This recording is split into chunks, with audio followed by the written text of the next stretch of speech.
I'm only joking, of course. He is the legend. Again, we talk about John McGuinness being the legend, but here is one of the all-time greats, Jeremy McWilliams.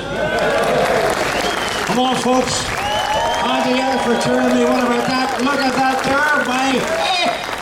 What about you, kid? How are you? In the name of the good Lord, on the podium again. Yeah, it's just very lucky. I think, Logie, the rain came down, and I don't really mind the rain. You know, I think it's a great leveler, and it was certainly good for us last night. And the wee Burrows team, you know, they worked hard for that and deserved it. John was delighted when he came in. We came into the marquee last night, which we were delighted about, and John was there. Why was he beaming like a Cheshire cat? He was so happy, honestly. I've never seen John as happy. He said the last time he was on the podium, we beat him. He was on a super twin. They were on the podium in third. It was about 2015. So it's been a long time coming for him again. And you know, I'm pretty sure had it been dry, it would be a struggle to get that far up from where I was on the grid. But yeah, the whole team were just over the moon. Really were over the moon. It was great too, because Jill and everybody was there. Come on, stand out in the sunshine. It's not often we get it here. Everybody was there and they were so pleased. The welcome you got, like the welcome here in the marquee, the hospitality marquee, was incredible. You're a very popular boy, and you all sponsored by Bayview and Trevor and the lads out there who always support the event. Yes, it's lovely to be connected with such good sponsors. You know, Trevor Kane has been a friend of mine for quite a long time. We've been using the Bayview for many, many years. And from to come on board as a title sponsor was a bit of a dream come true. And that's kind of why I was disappointed about not getting out last night on his super twin. But hopefully we'll make up for that tomorrow and get 2 races, hopefully. Well, here, will I tell you, one of my roommates this week is a fellow who loves putting people right in it, so I'm going to put him right in it now, because the man who probably made the decision for you not to go out last night is standing right beside you. Isn't that right, Peter?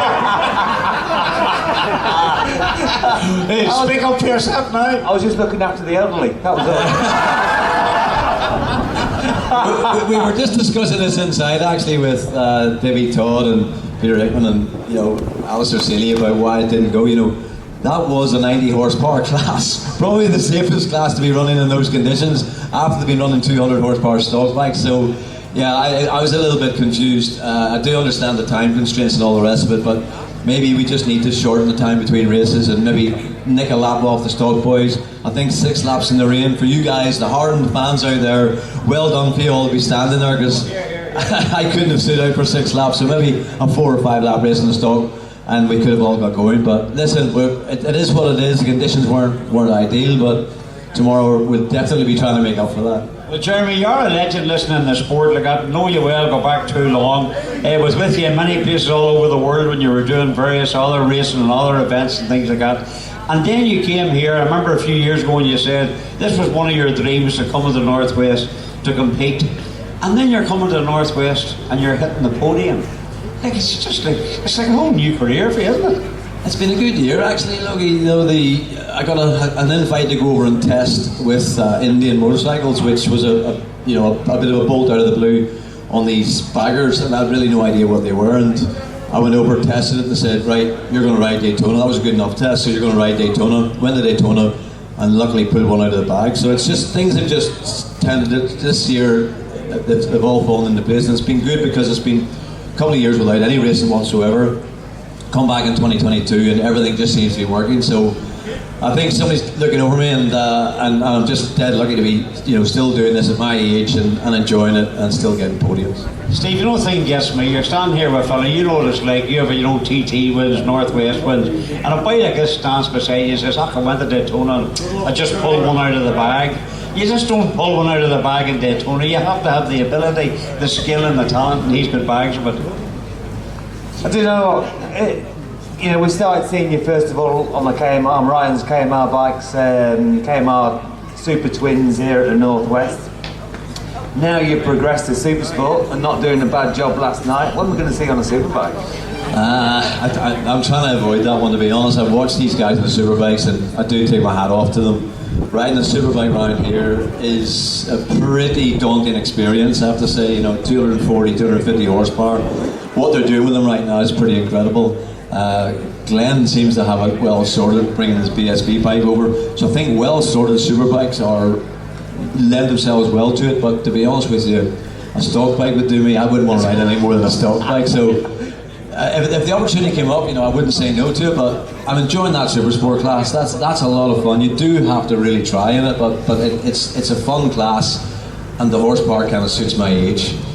But there's the real talent, I hope somebody was listening out there. If the opportunity comes up, so you would never discount it. I can never say no to anything. Look, it's I'm sort of surprised at guys who say, look, that's me, I'm retired and all the rest of it. And I've come along here, kind of pretend this might be my last Northwest 200. I'll probably not come back next year, but that's not going to happen. I'll probably end up back again next year and the year after that again, because I enjoy it so much.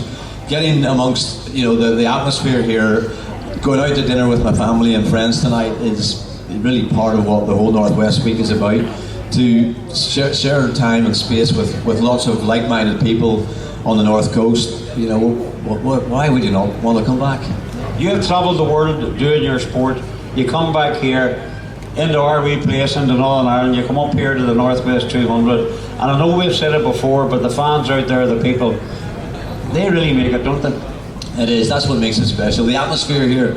When you do that out-lap around the track, it's incredible how many fans you see in different places the whole way around. It's a 9-mile course, and it's lined, with people all the way around it, and you do get a very special adrenaline buzz whenever you do that out-lap. And once the flag drops, of course you don't see any of that until you're back out on the next one and looking at the out-lap thinking, wow, what a place, what an atmosphere, even in all kinds of weather.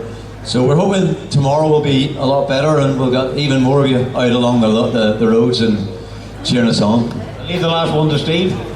Just one last. You mentioned family and enjoying the time out and about, and enjoying a bit of time together. But it's been a long career. GPs, and then moving on to doing what you're doing now, plus test riding away from home a long time.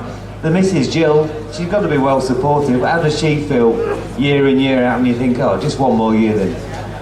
She sort of says, not again, and then of course, I talk her into it and promise her a new pair of shoes, and that seems to work. Either shoes or handbags work, so she's going to get one or the other. John Burroughs gave her a bottle of gin. That kind of helped sweeten the news that I was going to ride a Super Sport 600 bike. But yeah, you do need the support of the family and friends about you, and yeah, you do put them through a bit, but.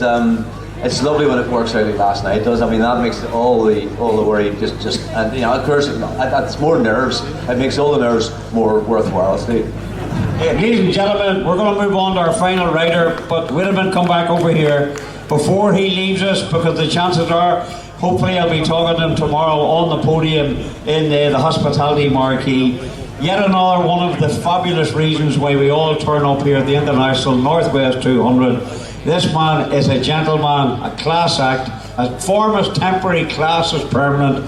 Jeremy McWilliams. Come on! Come on! What about that? Isn't that class? Yes! Thank you. Look.